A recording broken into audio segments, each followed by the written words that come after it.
Hello, fellow cyborgs, and welcome to my winter book wrap-up. In this video, you are going to learn all of the books that I read this past winter season. So everything I finished in December, January, and February. And you're also probably going to get shots of Cat here. Some of the titles that I mention here I will have mentioned before, so just bear with me.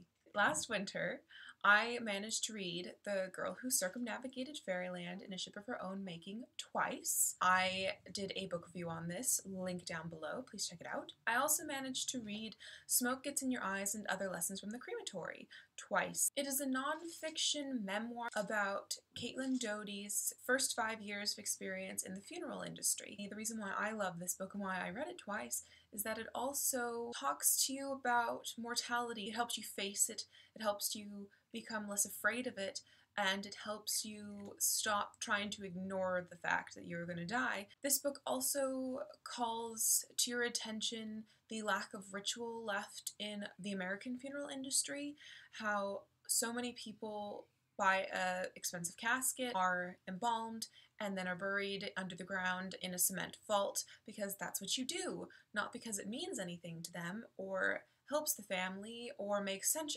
ecologically. That's just what you do. And so she very much wants people to be mindful and wants people to think about this aspect of life that is promised from our birth, death. Also in December, I managed to read 3 books that were Christmas themed. The first one being A Christmas Carol. I don't believe I had actually read this before, and I was surprised at how much I enjoyed it. And it was actually fairly easy to get through as far as Dickens is concerned. I also read The Snow Child, which is about a couple who moves into the Alaskan wilderness and then also magical elements happen involving a snow child. And then I also read Wolfsbane and Mistletoe, which is a collection of short stories by mystery and romance authors about werewolves and Christmas. It was interesting. I didn't hate it. This winter, I've also been on a super roll as far as audiobooks go. I have listened to the first 9 of the How to Train Your Dragon books by Cressida Cowell. These audiobooks are amazing. They are read by David Tennant, and he just does the voices so well. They're really quick to get through, and if somehow your mind wanders whilst you're listening, you're not going to be completely lost as far as the plot. I highly recommend these audiobooks for someone who is thinking of trying out audiobooks, and they're just absolutely fantastic. If you haven't checked them out yet, I sincerely recommend that you do. This last winter, I also read a heck of a lot of nonfiction books, which is fortuitous because reading 12 nonfiction books was one of my bookolutions for 2015. I managed to read 3 books involving cats because I'm fostering these guys. The first one I finished was Cat Sense, which took a very academic and historical biological viewpoint on cats. So it talked about cats as a species, how they came to be domesticated, and how they really aren't domesticated yet. They're still working on that as a species. And then I read Catwomen, which is a collection of short stories or vignettes written by women writers about their feline friends, and it was quite sweet.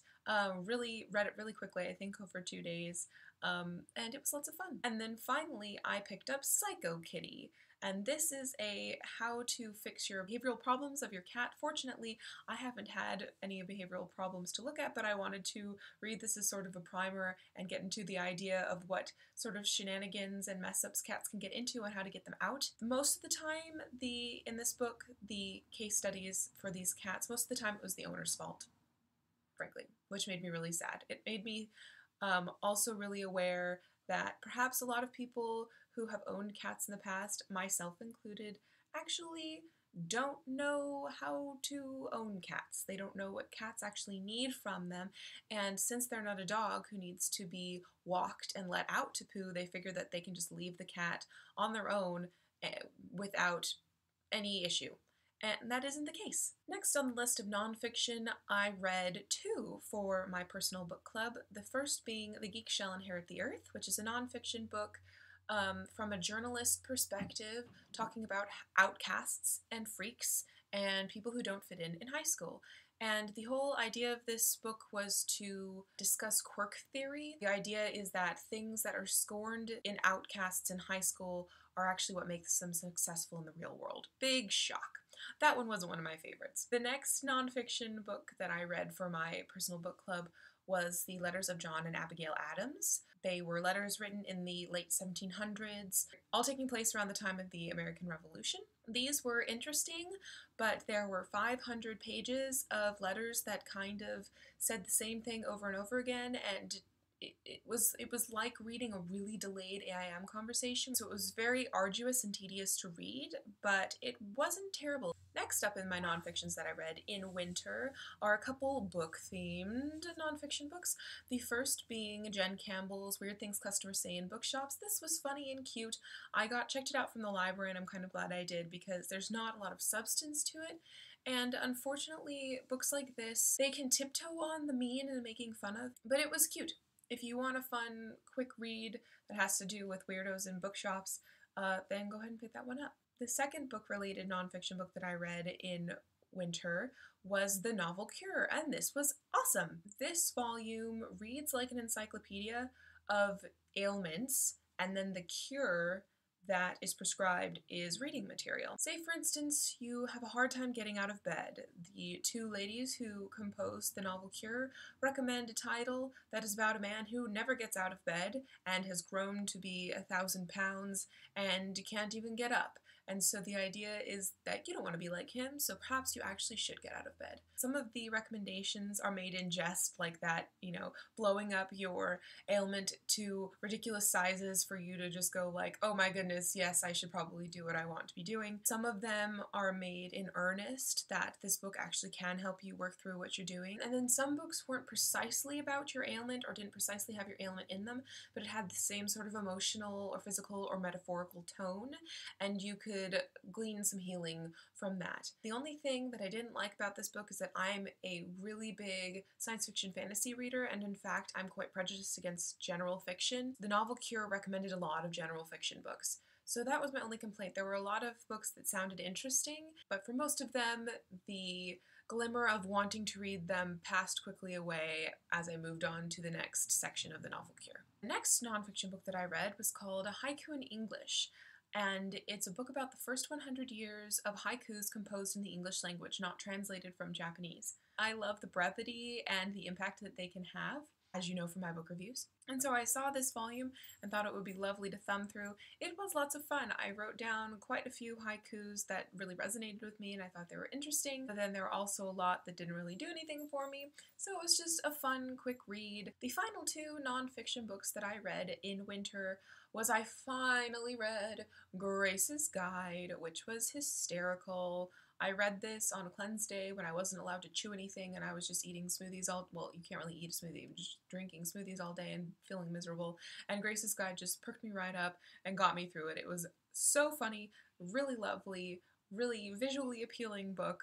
I highly recommend it. And then the second biography that I read in winter was Audrey Hepburn, An Elegant Spirit. It is a biography written about her by her son, and this wasn't what I wanted it to be. It wasn't what I expected. I have had it on my shelves for years and hadn't read it because I wanted to continue the illusion that Audrey Hepburn wasn't in fact dead. She was just somewhere out in the world, spry and in her 20s, and we could be friends and have tea.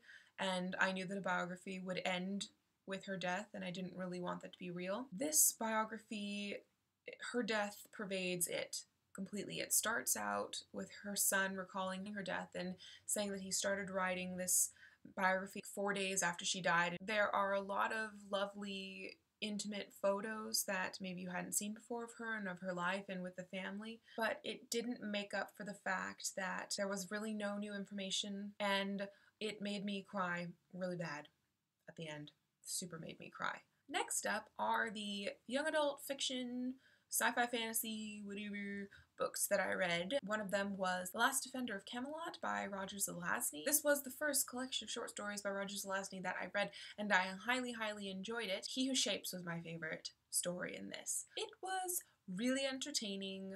Zelazny definitely knows what he's doing as far as a short story writer, and I'm going to be reading more of his stuff. Next is I finally got to Garth Nix's new book, Clariel. It's a prequel to the Abhorsen trilogy, and I was disappointed. With hindsight, it's kind of like, duh, Amanda, obviously. But the Abhorsens don't play a really big role in Clariel, as they did in the A Portion trilogy, obviously. And I found that without that flavor, I was kind of not very interested.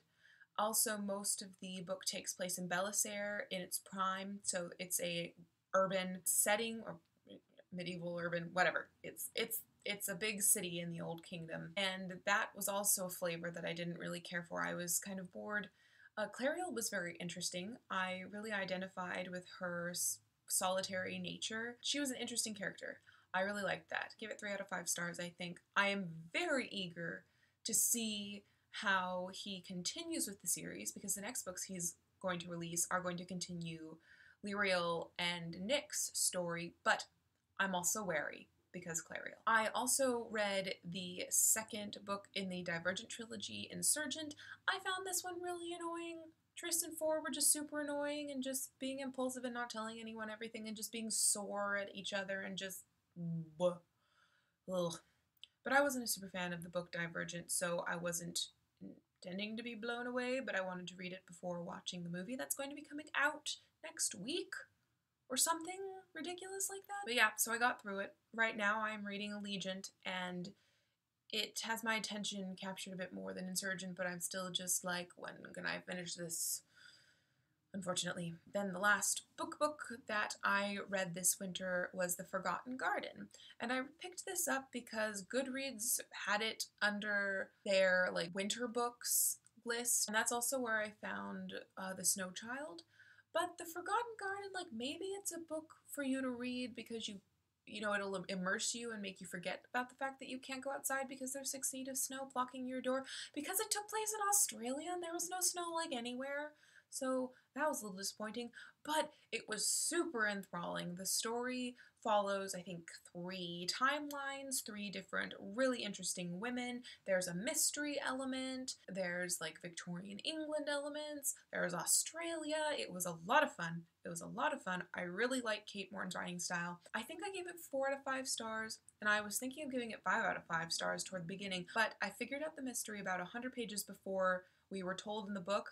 And so for those 100 pages, I was just really annoyed that people weren't filling in the gaps.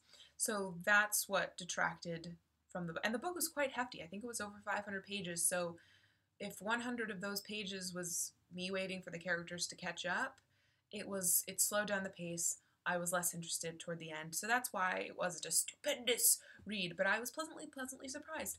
And this is why my prejudice against general fiction books is a bad thing, because this is a general fiction book.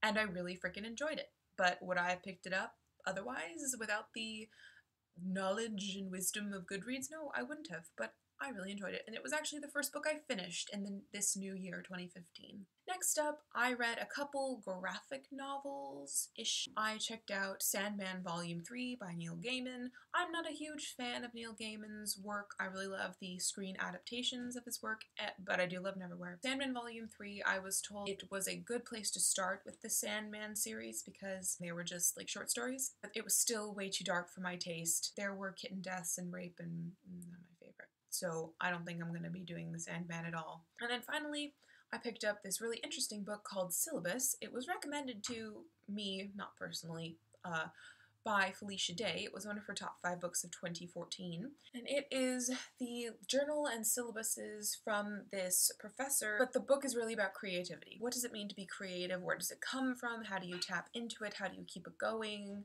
Classes that she created transcended a lot of the normal subjects that would be found in university. You didn't have to be an artist to be in any of her classes, but her exercises made you tap into the creativity that you left behind with your crayons as a child and helped you tap into that and be less self-conscious. Also, it's a visually beautiful book. The way that they printed it, it looks like a composition book, and it looks like it was drawn and watercolored right there. So that's it. Let's wrap up this wrap-up. Those were the bajillion, not, books that I read, listened to, and enjoyed this winter. I hope you liked this wrap-up. Let me know if it was too long or boring, or if you want more of something in the comments down below. I will see you soon, and until next time, continue to be lovely. Move some more haikus around over my eyeballs and just see what's what and how to do and happy-dappity and all those things.